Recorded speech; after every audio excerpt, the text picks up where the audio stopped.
Okay, let's do the reverse. Here's a graph of a piecewise function. You've got to actually come up with the equations, okay? So, well, can you see, for one thing, 1 is to the left less than 0, okay?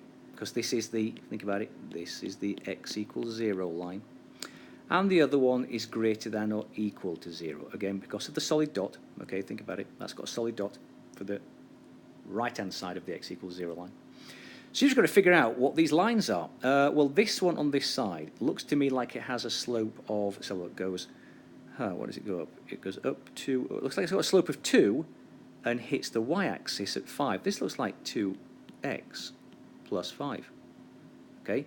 For when x's, let's just do this properly, okay? When x's are less than 0. Is that right?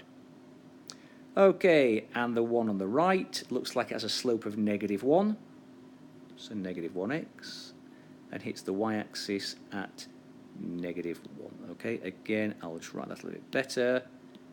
When x's are greater than or equal to 0. Okay, so again, just be careful of this question number 9 there. Looks like one's the, okay, so it looks like you've got for x is less than or equal to 0. Oh, nope, -2, sorry, -2. Okay, and the other one is for x is greater than -2, and then you've got to figure out what the equations of the lines are. Okay.